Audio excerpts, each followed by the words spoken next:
Pronto.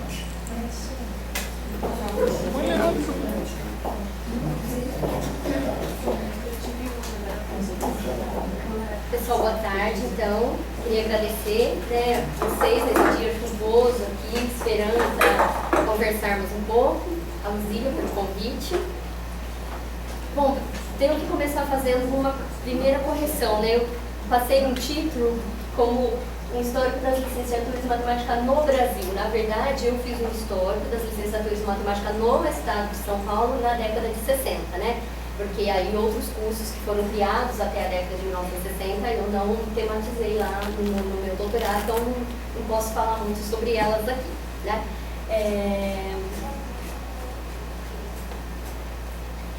Então eu vou começar falando um pouquinho do como eu...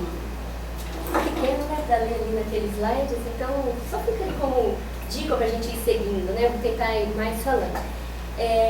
Eu tenho participado desse grupo, o GOEM, que é o Grupo de História Oral e Educação Matemática, um dos grupos, né, ou melhor dizendo, o grupo pioneiro a trabalhar com a história oral na educação matemática, né? E esse grupo foi criado em 2002, oficialmente, e era na época que eu estava na graduação, começando algumas atividades de pesquisa na iniciação científica, e aí já me aproximei da metodologia, já me validei da metodologia, né, das teorias ou ideias que sustentam. Já durante a graduação, quando eu fiz o meu trabalho de iniciação, eu trouxe aqui para entender um pouco como é que eu chego nessa temática de estudar os cursos de licenciatura de um certo estado, numa certa década em particular, né? Então, na iniciação, eu trabalhei com a formação e a atuação de professores de escolas agrícolas, de escolas rurais, na região de Bauru, que era a região onde eu fazia a graduação na época, né? Então, a escolha da região foi em função da proximidade, da facilidade do aluno de graduação a ter acesso a professores que tinham trabalhado em escolas rurais. O período ficou em torno da década de 50, década de 60, que é o período dos professores mais antigos que eu encontrei e que tinham esta formação e atuação que eu procurava compreender.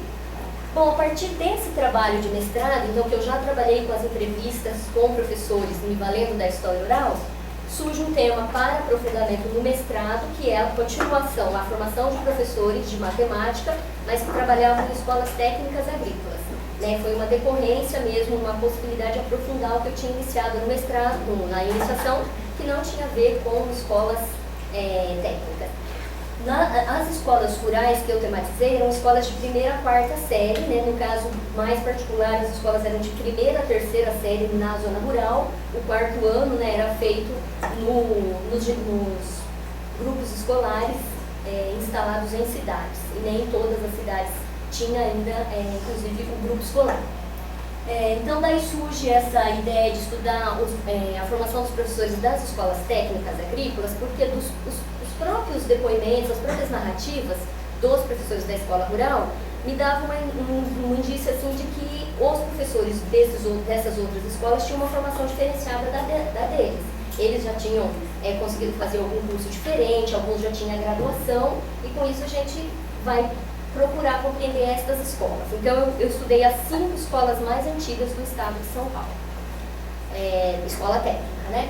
Então, desta minha iniciação, né, tanto no mestrado quanto na iniciação científica, uma iniciação ainda na pesquisa, eu decidi e achei que tinha potencialidade de continuar no doutorado, ainda trabalhando com formação de professores de matemática, junto com outros pesquisadores desse grupo que vem fazendo um trabalho de mapeamento da formação de professores de matemática no Brasil.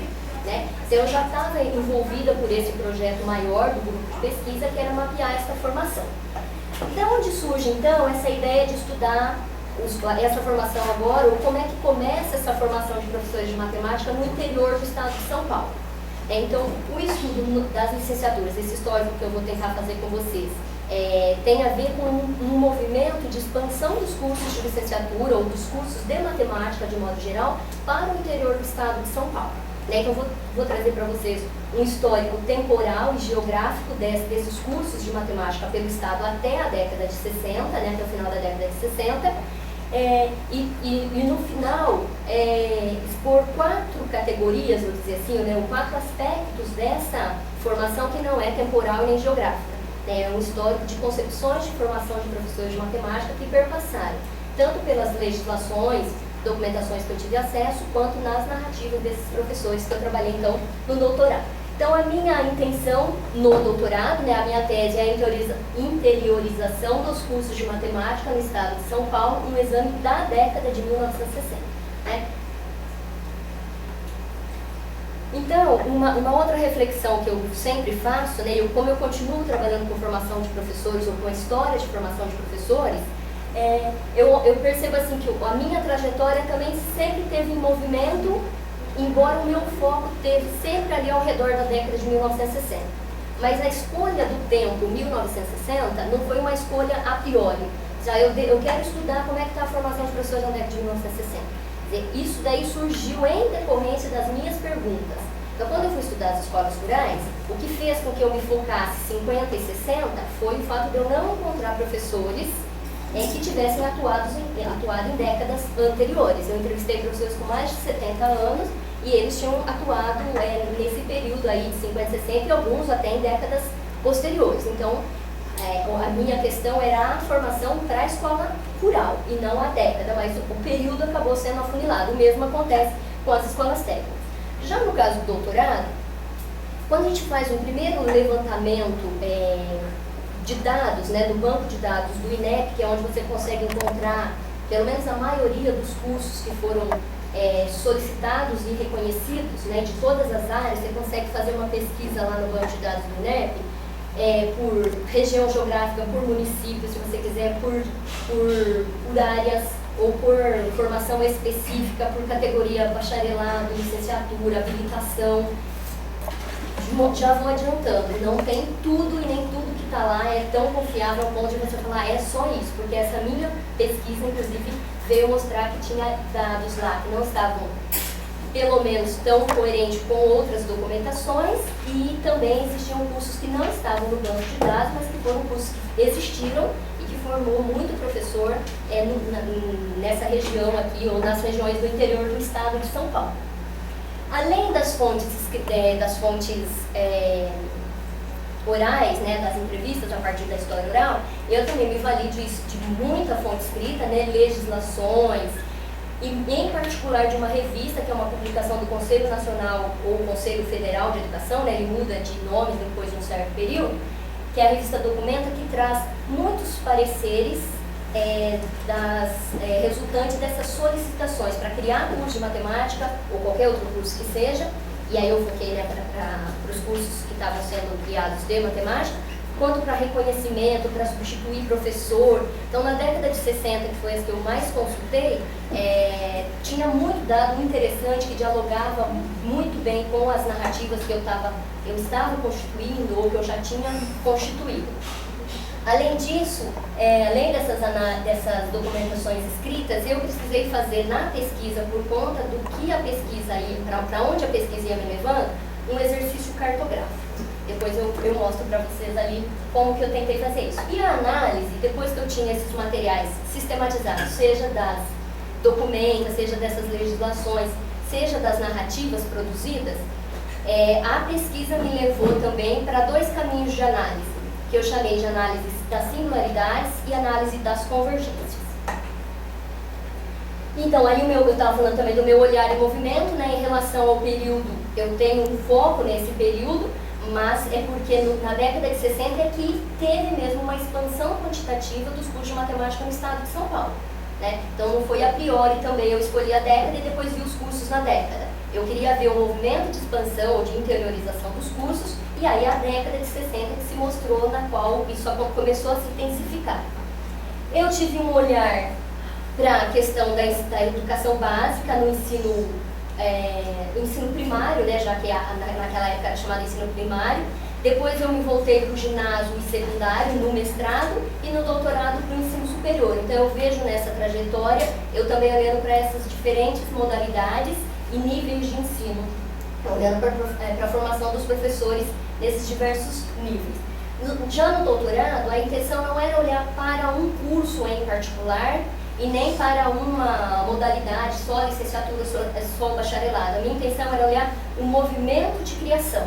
né? Então, que outros movimentos estavam acontecendo que envolvia esse movimento de criação e ampliação da quantidade de cursos de matemática no estado de São Paulo, em particular no interior, porque a maior parte desses cursos que foram criados na década são no interior. Um único curso foi criado na capital e eu não absorvi esse curso na minha pesquisa. Absorvi eu integrei um curso de Santo André, que à época não era ainda uma grande São Paulo como é hoje, né? Embora bem próximo da capital, eu incluí nessa categoria fora da capital. Então o interior para nós ficou mais no sentido, não no sentido geográfico, né? Se você for ver na geografia o que é interior, o que é capital, eles têm até uma definição. Então para nós, na verdade, é no sentido do que está fora da capital. Então, eu vou tentar fazer ao mesmo tempo que eu vou fazendo esse histórico com vocês, o como é que eu fiz para dar conta de fazer esse histórico dos cursos, né? Então, como é que eu fiz para compreender uma coisa que é um movimento? Que é diferente de eu falar assim, eu vou estudar o curso de matemática de Presidente Prudente, né? Então, eu vou fazer um histórico desse curso, né? Vou conversar com as pessoas, eu posso trabalhar com uma história oral para estudar esse curso. Mas eu não queria isso, eu queria ver como é que vai, o que está acontecendo para que esses 8 cursos sejam criados nessa década, sendo que até a década de 60 a gente tinha só 6 cursos criados, né? Num período de 30 anos, de 1934, quando é criado o curso da USP, até 1963, quando é criado o de Presidente Prudente no interior, são 30 anos, né? E você tem só 6 cursos. Daí, numa década, você cria 8. E na década de 70, você cria mais outros ainda, né? E esses não estão no estudo que eu fiz. Então, a ideia é que quando eu comecei, como eu tinha essa proximidade com a história oral e até essa experiência em fazer pesquisa, me valendo das entrevistas de história oral, eu me aproveitei dessa experiência vendo na metodologia, um dos referenciais metodológicos da história oral, potencialidades para me ajudar a compreender esse movimento, né? Mas a metodologia ela não estava pronta. Quer dizer, a metodologia é isso tudo que eu fiz e sobre isso tudo que eu pensei, do modo como eu fiz, o que eu mobilizei para dar conta de compreender. Isso é que eu defini como sendo a minha metodologia de pesquisa. Dentro da minha metodologia de pesquisa, tem a história oral, tem os referenciais metodológicos da história oral, mas eu não poderia dizer que a minha pesquisa é feita na metodologia de história oral. A minha pesquisa tem a sua metodologia que abarca a história oral, né? Nesse sentido, então, a questão de pesquisa se dirigiu para o trabalho de doutorado que envolveu perceber o movimento, sem querer compreender cada um dos cursos em particular. Então, eu não fiz histórico de cada um dos cursos, embora muitos dados, muitas informações aparecem, tanto nas narrativas quanto no estudo documental. Bom, quando eu comecei a pensar na ideia do movimento, quando você está fazendo o seu recorte, é bastante difícil. O pessoal todo que está aqui tem os professores e alunos da pós-graduação e da graduação, que estão trabalhando com pesquisa. É difícil, né? Às vezes você fala assim, eu quero isso, mas ainda não está muito claro na nossa cabeça o que a gente quer fazer e o como a gente vai fazer. Isso vai se dar na trajetória da pesquisa. Pelo menos no meu modo de compreender, eu não consigo escolher. Por exemplo, eu vou trabalhar com essa metodologia, então o meu tema que se encaixe na minha metodologia.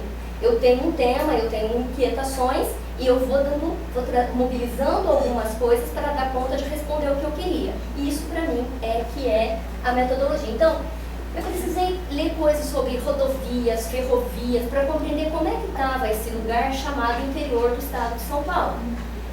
O trabalho da professora Ivete, acho que ela defendeu em 2004 ou 2005 o doutorado, ela fez um trabalho muito interessante, muito mais aprofundado do que eu faço, sobre o papel das ferrovias, né?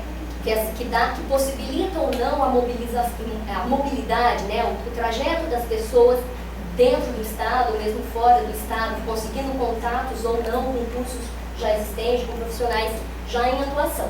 Então, eu fui estudar para as ferrovias. Na década de 60, a gente já tem rodovias. No trabalho da Ivete, ela estuda um período que ainda não tem muito claro as rodovias. Eu já estou numa década que as rodovias estão em plena expansão também. Até o final da década, muitas rodovias são concluídas e permite, né, pelo menos poderia permitir um melhor trânsito. A industrialização do interior, as relações disso com as políticas de Estado para o levantamento econômico do próprio Estado de São Paulo, né? E com isso, né, no que a gente chama depois na análise, no ímpeto de um processo formador, você leva também a ampliação do ensino secundário, que isso gera uma demanda por professores com formação, então, um nível de graduação para trabalhar nesse ensino secundário, que está em ampliação também.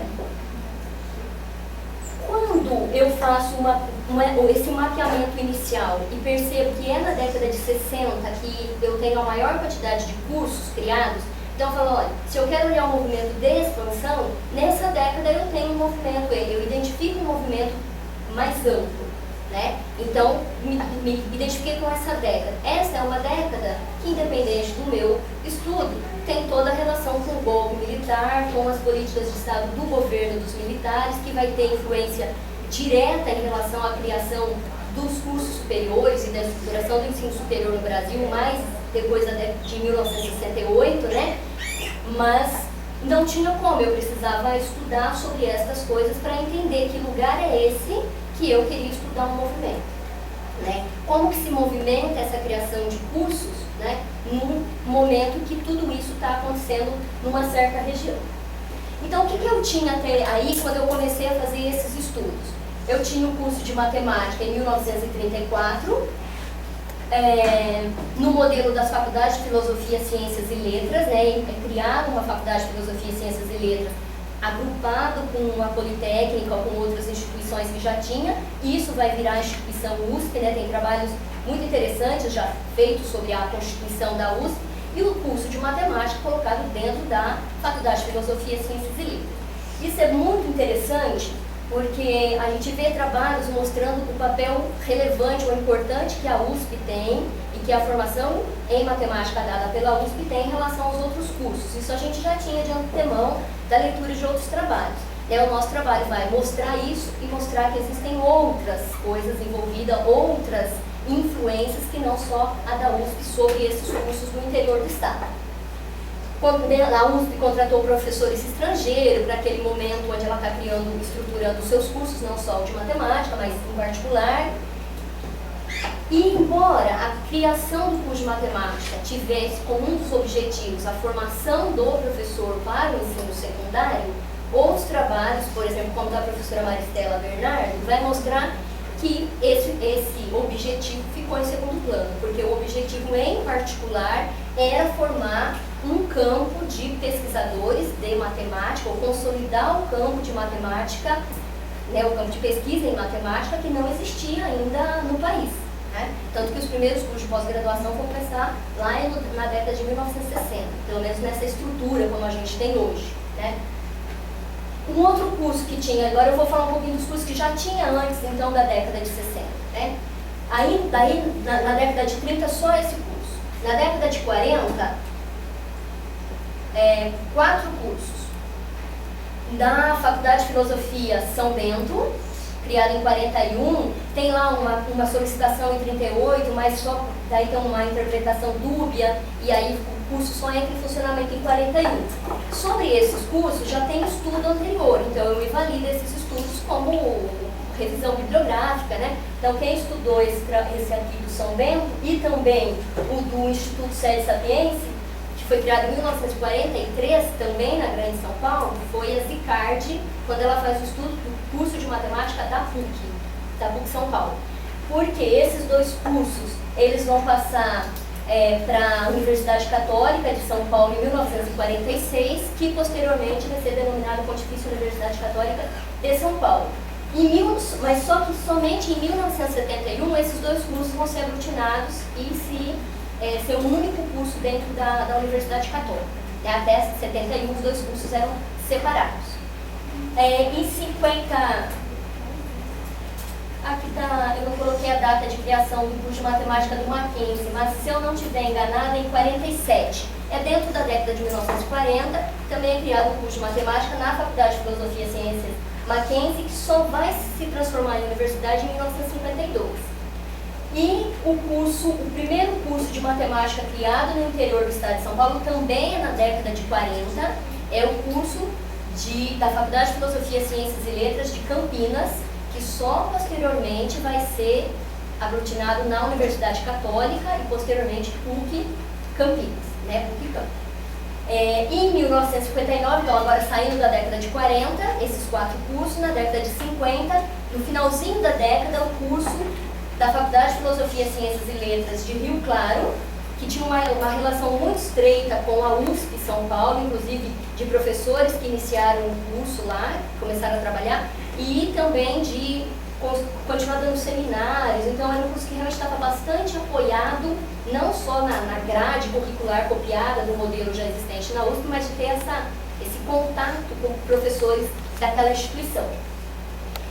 O que eu queria chamar a atenção aqui é que veja que todos os cursos foram criados dentro de Faculdade de Filosofia, Ciências e Letras, sendo que no começo só a USP era a universidade. As demais eram todas faculdades, elas não eram universidades. E esse modelo de escolas isoladas de Faculdade de Filosofia foi a opção que o Brasil fez para expandir o seu ensino superior. Então eu precisei dar uma olhada sobre a expansão do ensino superior no Brasil para entender como é que os cursos de matemática entram nesse movimento. Então esse é um outro movimento que está acontecendo, que eu procuro compreender para entender o movimento de criação dos cursos, que era o que eu queria entender na pesquisa. Então eu precisei voltar lá naquele começo que eu falei, que como é que eu estava me aproximando do meu tema, e reforçar com esse estudo sobre o modelo de ensino superior brasileiro. Quem faz um estudo interessantíssimo, que tem inclusive uma trilogia, né, 3 livros, é o Luiz Antônio Cunha. Ele tem 3 livros, que é a Universidade Reformanda, a Universidade Crítica, e tem uma terceira. Então ele vai falar dos vários momentos do ensino superior, embora ele chame de universidade, ele vai falar dos vários momentos do ensino superior no Brasil. E até 1961, porque agora eu estou entrando dentro da década que me interessava para o meu estudo, só tinha 13 faculdades de filosofia, ciências e letras criadas no estado de São Paulo, né? Então nem todas com cursos de matemática. E eu já chamo a atenção aqui que em 1976, as faculdades de filosofia que eram estaduais, que eram públicas, tinha 6 criadas até 76, e elas foram reunidas no que hoje é chamada Universidade Estadual Paulista, a Unesp. Depois, outros campos foram abertos, mas quando a universidade foi criada como multicampo, já tinha 6 faculdades.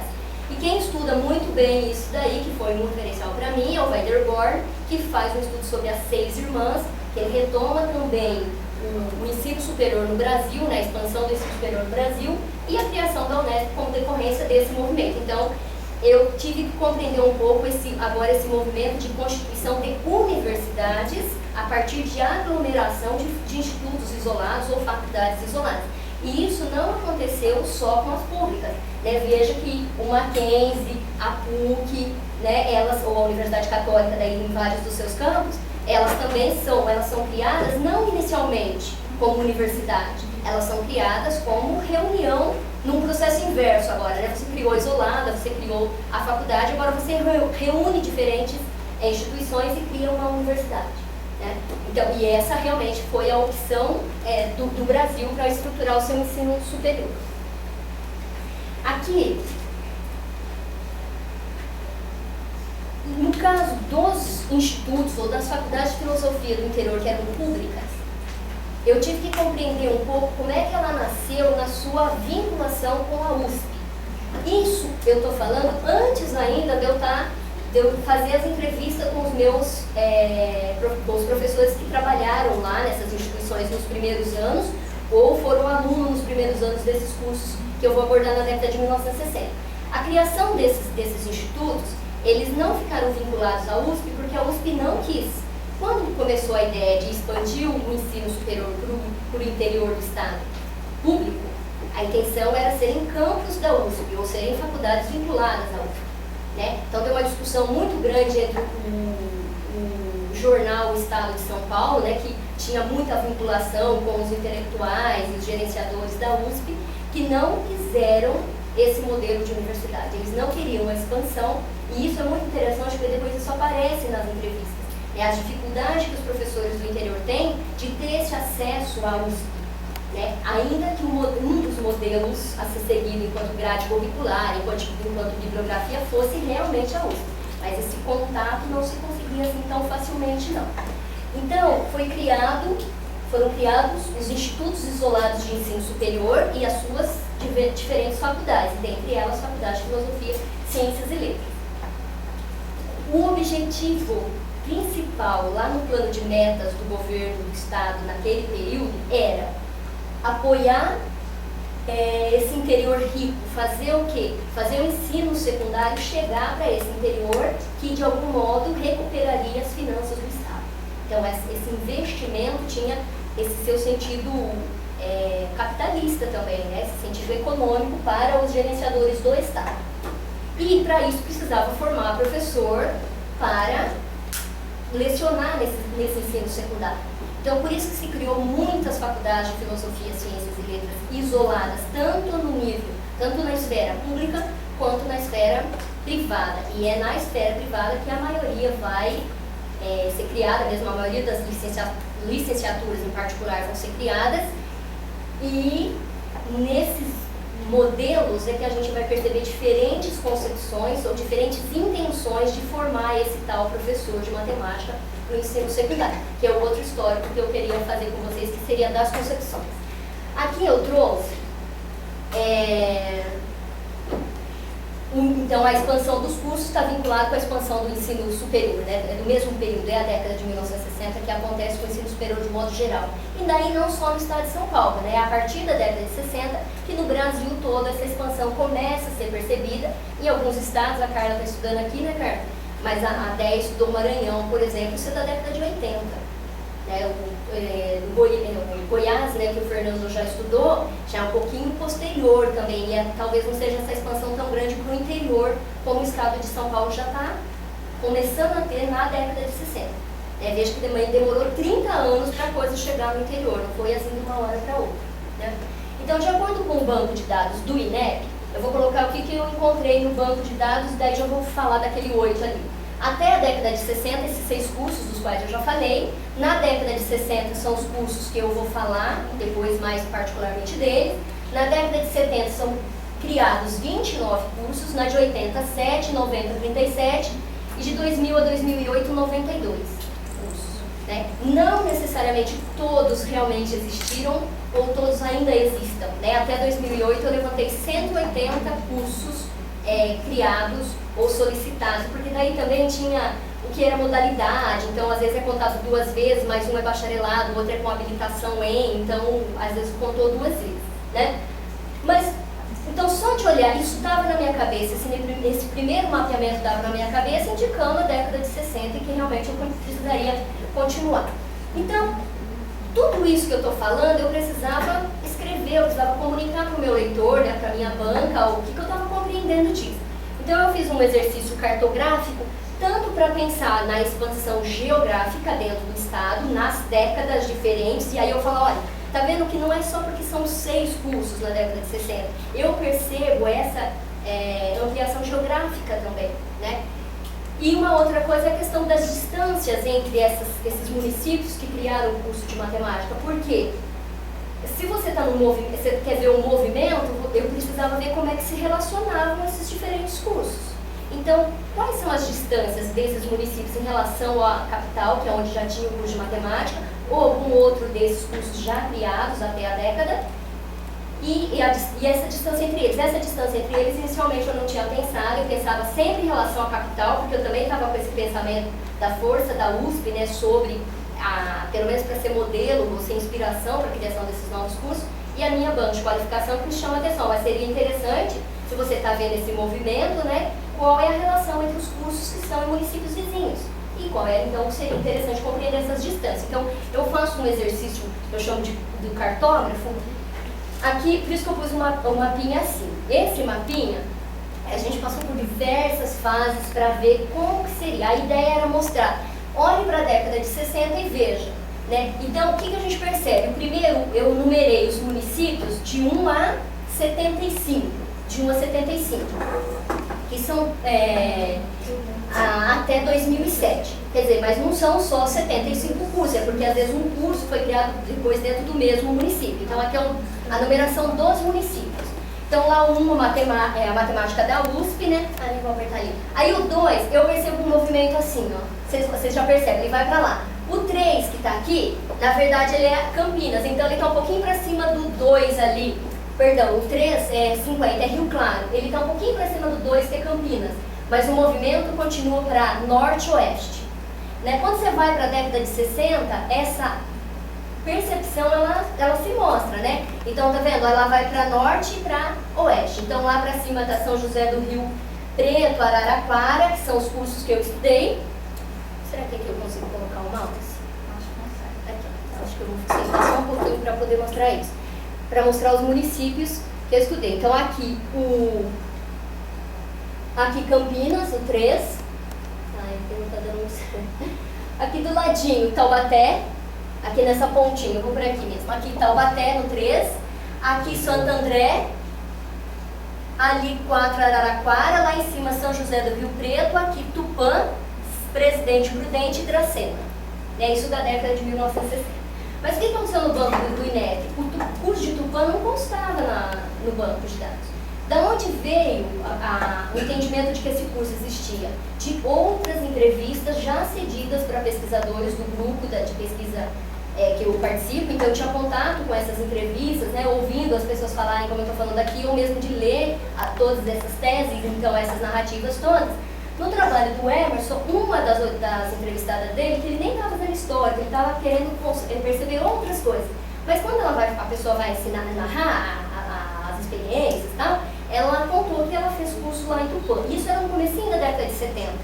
Então isso me chamou um pouco a atenção. Falou, bom, então pode ser que esse curso já existisse, eu quero ver quando ele foi criado. Aí, no trabalho da Ivani, que ela estudou essa ponta aqui, né, perto de Dracena, ela estudou ali a região de Dracena, que ela chama que é a última região que foi colonizada no estado de São Paulo.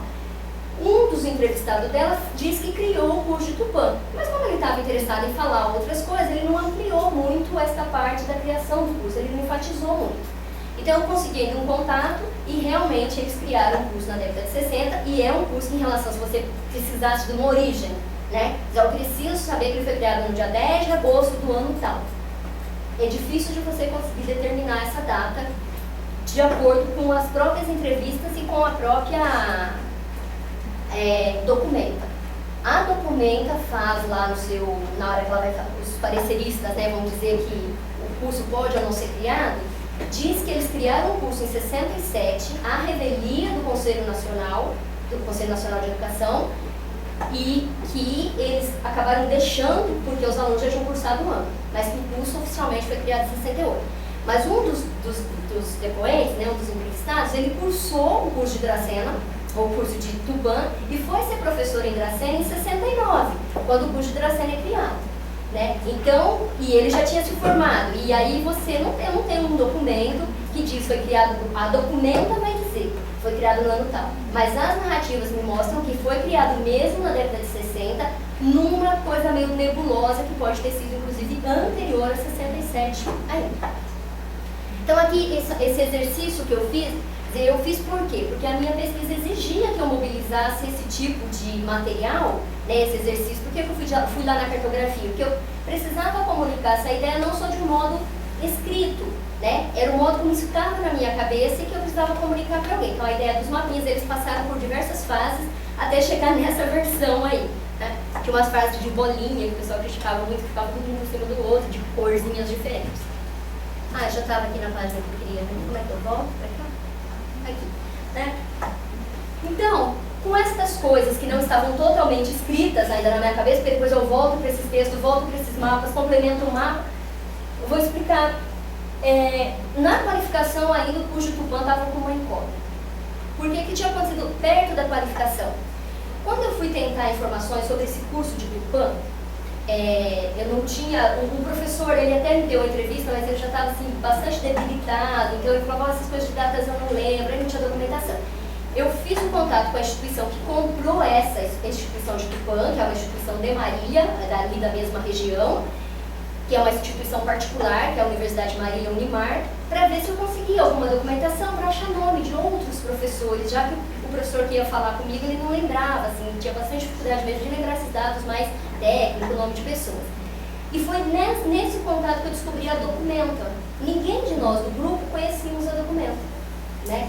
Depois eu até fui ver que algumas pessoas que trabalham com história da matemática fizeram algumas consultas, mas muito pontuais na documenta, mas ninguém sabia o teor. A gente achava que depois, assim, deve ser uma coleção tipo diário oficial, né? Você joga lá no documento que era a publicação do conselho. E não é isso. A revista Documenta traz muitos artigos que são esses pareceres. Então, fala da dificuldade de se conseguir professor para o interior. Então, tem pareceres muito ricos. Inclusive, eu continuo estudando a Documenta agora, depois que eu terminei o doutorado. Então, o que nós decidimos nessa fase que eu estava com essas coisas na cabeça? Vamos nos guiar, então, por esse traçado geográfico. Que era lá, então definia a década de 60, definia aqueles 6 cursos e não outros cursos, porque os cursos anteriores já tinha trabalho feito sobre eles.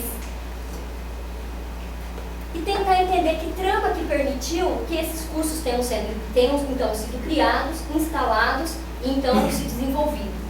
A documentação me dava essas datas, eu pude fazer essa cartografia, mas como é que isso aconteceu? De que modo isso aconteceu? As narrativas, as entrevistas de história oral era a minha opção, né? Até pela minha experiência e proximidade. Então aí eu fui realmente confirmar, vou trabalhar com as narrativas. Eu podia ter escolhido um outro caminho e teria conseguido outras informações, né? Então o que eu fiz? Eu fiz 15 entrevistas que envolveram 20 professores. Eu vou tentar falar rápido, embora eu não consiga, que horas são? Tá, eu me empolgo às vezes falando muito bem dessa parte, porque isso aqui tem mais a ver com o que eu chamei de análise de singularidades. Vou puxar um pouco para o que era isso. Então, dava esse conjunto dessas narrativas, todas essas coisas fervendo, e eu precisava fazer a análise, né? Me colocar, porque a gente chama isso de uma verdadeira operação, né? Uma operação historiográfica propriamente dita, né? Que é uma outra discussão que está colocada aí. A apresentação simplesmente das narrativas, do nosso ponto de vista, não é essa operação historiográfica. O pesquisador precisa se colocar, né? Ele precisa concatenar essas coisas, juntar e fazer uma narrativa dele. Né? E isso acontece nas pesquisas no momento da análise. Embora esse processo analítico está o tempo todo acontecendo, não é agora eu vou parar e fazer análise. Seria melhor assim, agora eu vou parar e sistematizar essas análises que já estão vindo comigo. Né? Na qualificação, eu tinha escolhido o que a gente tem feito, o que eu particularmente já tinha feito nas pesquisas anteriores, usando as entrevistas, que era criar tendências. Então, eu olhava para aquele meu conjunto de dados, seja das narrativas, seja do material escrito, e começava a perceber, olha, o pessoal fala sobre o papel da USP, olha, o pessoal aqui fala sobre o papel de uma outra universidade, de uma pessoa. E aí, olhando aquele conjunto, sistematizando, eu falava assim, então, sobre estas coisas, eu podia falar num item chamado, que eu chamei de centro e periferia, quando eu pensei em fazer análise assim, que era essa relação das instituições que já tinham se desenvolvido um pouco mais, seja no próprio interior do estado, ou seja, na capital. Então, seriam centros de referência para a formação de professores e de matemáticos, né, no estado. Então, eu tinha chamado, eu falava, todo mundo que fala sobre essas coisas, tudo que eu sei sobre isso, eu vou escrever nisso que eu tinha chamado essa tendência. Então, eu tinha criado 5 ou 6 tendências, a banca gostou bastante, falou que eu podia investir nessa ideia. Mas eu já estava num outro momento da pesquisa, né? Não estava mais naquele mesmo momento da iniciação e do mestrado, que isso foi suficiente para responder o que eu queria responder. E até porque agora eu não estava olhando para uma coisa em particular, a escola rural, a escola técnica agrícola. Eu estava olhando para essa coisa em movimento. Então, como eu estava em movimento, estava tão embaralhado que quando eu tentei pôr nas caixinhas da tendência, eu não conseguia pôr. Sempre faltava, escapava muita coisa e eu teria que colocar muitas tendências. Então, isso foi um processo, né, tortuoso e dolorido, inclusive, de tentar achar um caminho de fazer. Então, a opção de ter feito análise de singularidades e análise de categorias ou de convergências não foi também porque eu precisava fazer algo diferente naquele momento meu da pesquisa, foi porque a minha pesquisa exigia que eu desse um encaminhamento para aquelas coisas. Então, o que nós fizemos? O que a gente chamou de análise de singularidades foi uma constituição de uma narrativa minha a partir de cada uma das entrevistas. Então, eu pegava a entrevista do professor Tertuliano e a professora Ana Maria, que estudaram no curso de Presidente Prudente no primeiro ano, o professor Tertuliano no primeiro ano, a professora Ana Maria no quinto, já na quinta turma, o professor Tertuliano entrando já no terceiro ano como professor na instituição, mas no curso de Ciências Sociais. Quando ele conclui, ele já vai para o departamento de matemática a convite. Isso a literatura também já chamava de prata da casa, que é escolher pessoas do próprio curso para continuar trabalhando no curso.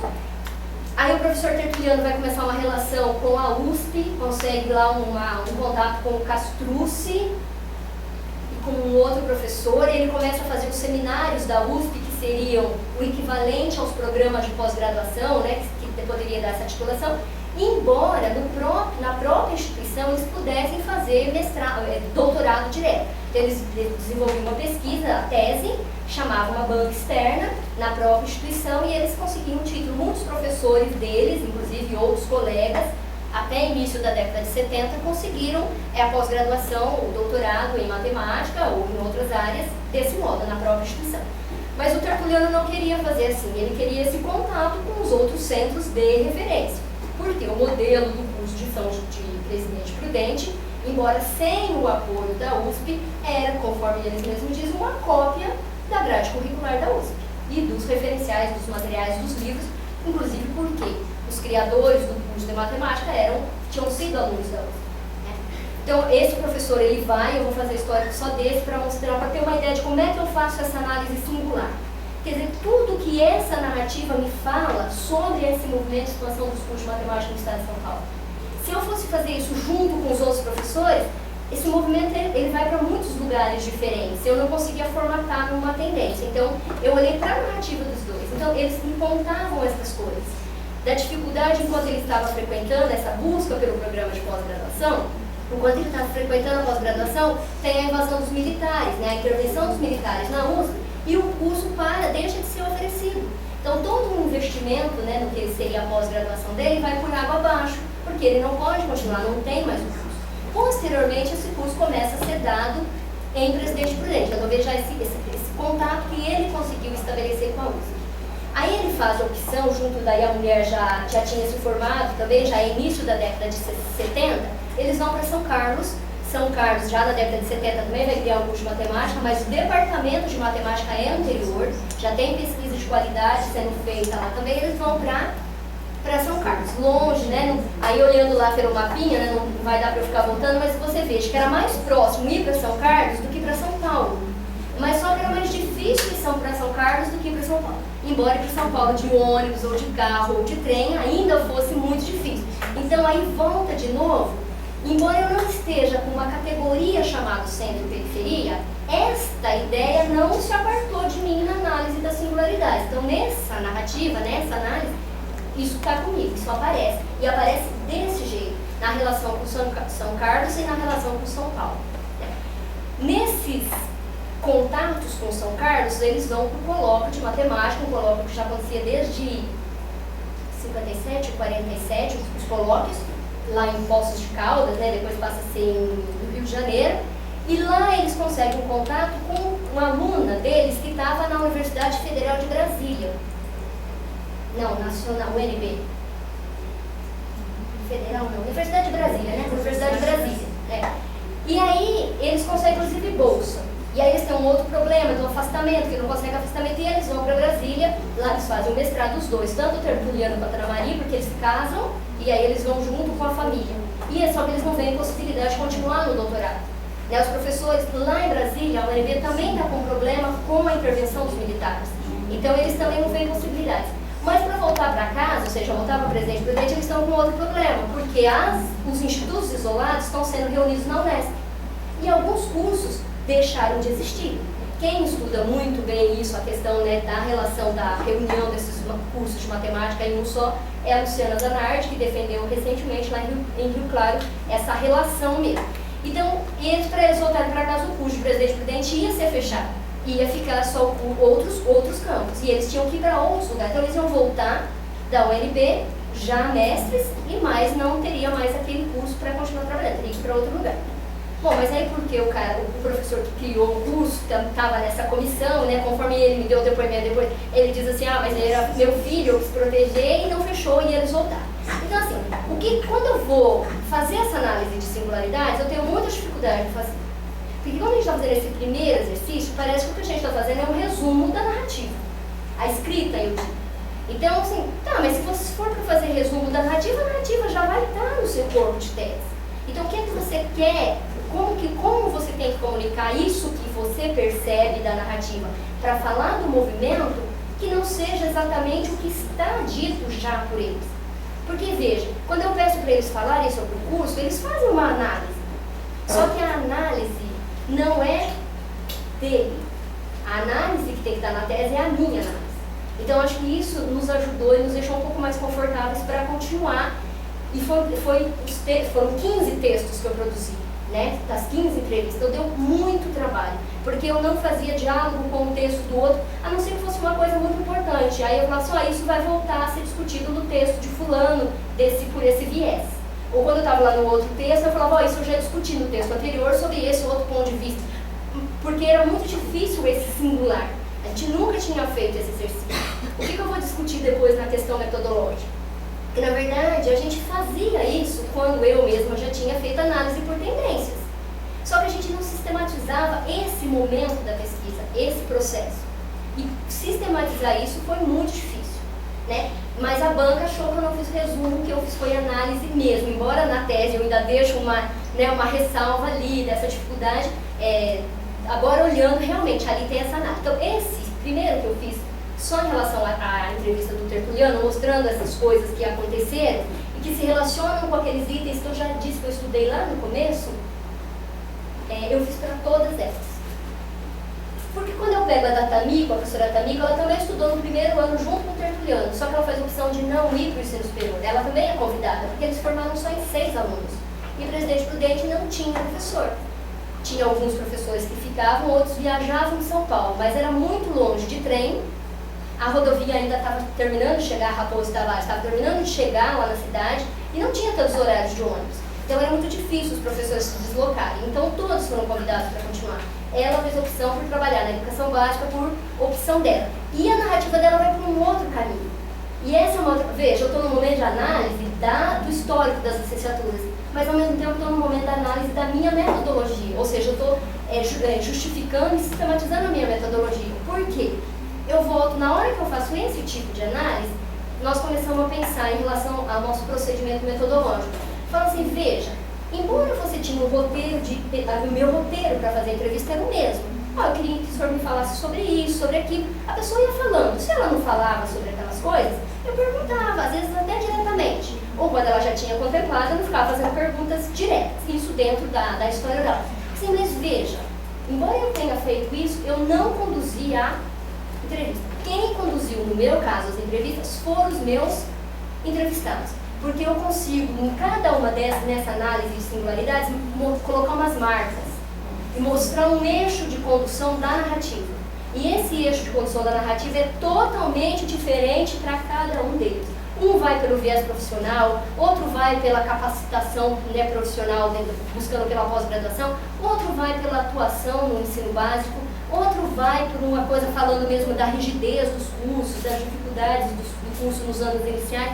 Então, e o meu roteiro e a minha intenção era a mesma com todos eles, conhecer o curso. Mas como na história oral, o que a gente quer é constituir narrativas que são espalhadas dessas memórias de experiências que eles viveram, a gente teve caminhos totalmente diferentes. Então a gente volta, veja, eu falo isso na hora que eu estou fazendo essa análise também, mas eu preciso sistematizar isso lá num outro lugar que eu criei chamado capítulo metodologia.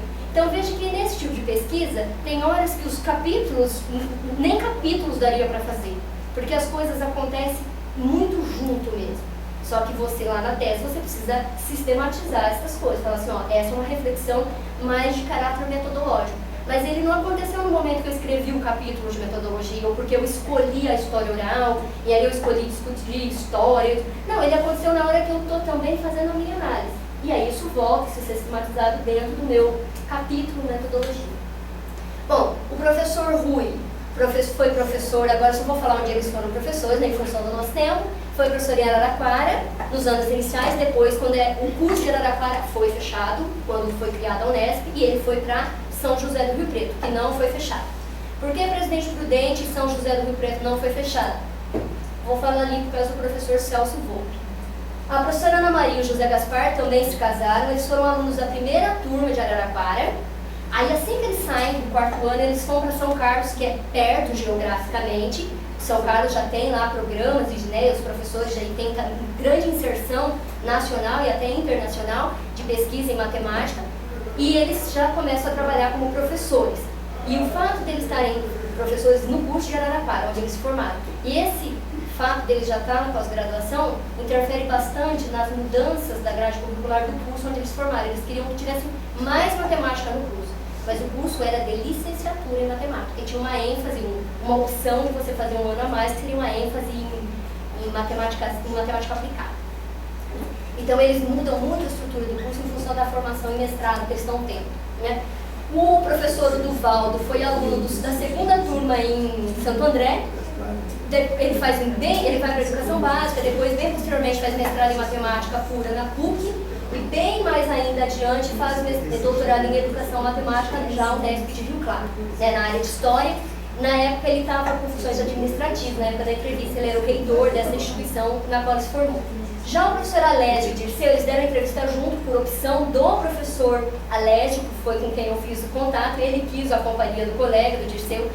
Os dois se formaram pela Politécnica e foram professores, um da Politécnica e outro da Faculdade de Filosofia, e depois foram tudo para o IME, né, para o Departamento de Matemática, o Instituto de Matemática da USP, e eles foram nos anos iniciais convidados por quem criou o curso de Santo André para atuar lá no curso.